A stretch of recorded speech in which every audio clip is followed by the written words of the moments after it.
TAT exam 2024 માટેનો ખૂબ અગત્યનો વિડીયો છે. અધ્યયન પદ્ધતિ અને તેના પ્રણેતા એટલે કે જનક કોણે કઈ અધ્યયન પદ્ધતિ આપેલી છે તેના વિશે આપણે જોવાના છે. જો તમે આ વિડીયો જોઈ લેશો અને તમને અધ્યયન પદ્ધતિના પ્રણેતા વિશે એક પણ પ્રશ્ન ન આવડે ને એવું ન બને, જો તમને પરીક્ષામાં પૂછાય તો બધું જ તમને ક્લિયર થઈ જશે. એટલે એક વિડીયો જોઈ લેજો, બહુ સરળ છે, એકદમ ઇઝી છે અને ઝડપથી પૂરો કરીશું.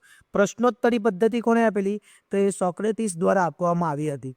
સંવાદ પદ્ધતિ તો પ્લેટો દ્વારા આપવામાં આવી હતી. આગમન પદ્ધતિ તો એરિસ્ટોટલ દ્વારા અને નિગમન પદ્ધતિ તો પ્લેટો દ્વારા. એટલે પ્લેટોએ બે પદ્ધતિ આપેલી, એક સંવાદ પદ્ધતિ અને એક નિગમન અને કથન પદ્ધતિ.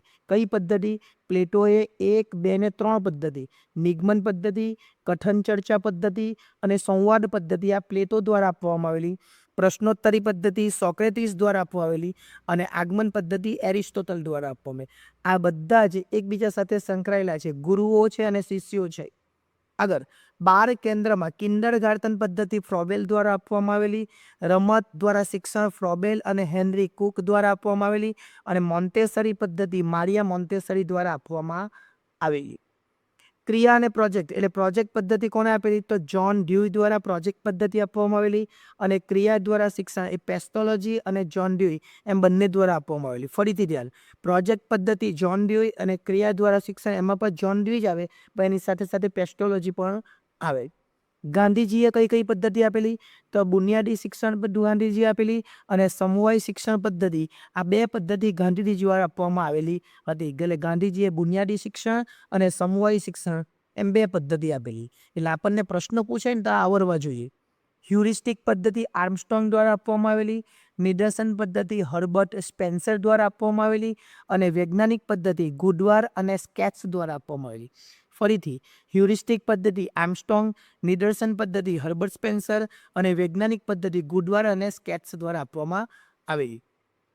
અવલોકન દ્વારા શિક્ષણ આલ્બર્ટ બાંદોરા અથવા બંડોરા અને રેખિક અભિક્રમિત પદ્ધતિ BF સ્કિનર દ્વારા, પ્રશાખા અભિક્રમિત પદ્ધતિ નોર્મન ક્રાઉડર દ્વારા. એટલે અહીંયા પણ તમને 3 પદ્ધતિ આપેલી છે. દરેક પદ્ધતિ જોઈ લેજો, કારણ કે મોસ્ટ IMP છે. હું અત્યારે જેટલા પણ પ્રશ્નો આપીશ એમાંથી તમને પરીક્ષા તમે ટેટ 2 આપવાનો હોય, ટાટ S આપવાનો હોય કે ટાટ HS આપવાનો હોય, દરેક માટે આ ઉપયોગી છે, તમને પૂછાશે જ. જોઈએ આપણે માપન અને મૂલ્યાંકનમાં જોઈએ તો મૂલ્યાંકન પદ્ધતિ JM રાઈસ દ્વારા ડૉક્ટર JM રાઈસે આપેલી હતી. પ્રશ્નાવલી પદ્ધતિ વુડવર્થ દ્વારા આપવામાં આવેલી અને સામાજિકતા મિતિ પદ્ધતિ L મોરેના દ્વારા આપવામાં આવી હતી. વિશિષ્ટ શિક્ષણ પદ્ધતિઓમાં બ્રેઇલ લિપિ એ લુઇલ બ્રેઇલ દ્વારા આપવામાં આવેલી, જે બ્લાઇન્ડ વિદ્યાર્થીઓ એમના માટે. માઇક્રો ટીચિંગની પદ્ધતિ રોબર્ટ બુશ દ્વારા આપવામાં આવેલી. તમે હર્બર્ટ સ્પેન્સરને ડ્વાઇટ એલન પર જોયું હશે, પણ રોબર્ટ બુશ એ પહેલાં આપવામાં આવેલી હતી. સૈન્ય પદ્ધતિ બોઝતરા બ્લૂમફિલ્ડ એટલે માઇક્રો ટીચિંગની અંદર તમે ડ્વાઇટ એલન અને હર્બર્ટ સ્પેન્સર એવો શબ્દ પણ જોયો હશે.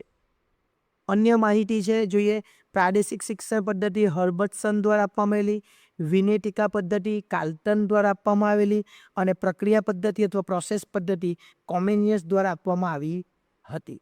એટલે અહીંયા આપણી બધી જ પદ્ધતિઓ પૂરી થઈ. જો તમને વિડીયો ગમ્યો હોય તો લાઇક કરી દેજો, ચેનલને સબસ્ક્રાઈબ કરી દેજો. જો તમને PDF જોઈતી હોય, તમે સારા એવા ફોટોગ્રાફ્સ જોઈતા હોય એના, તો તમને સુનિલ ખલાસી જે ફેસબુક પેજ છે એની ઉપર જોવા મળશે. સુનિલ ખલાસી આઇકનની ઉપર પણ તમને એના વિડીયો જોવા મળશે અને SS એજ્યુકેશન યુટ્યુબ ચેનલ છે એના વિડીયો પર તમે જોયા હશે, એટલે ચેનલને સબસ્ક્રાઈબ અને લાઇક કરી લેજો. આભાર.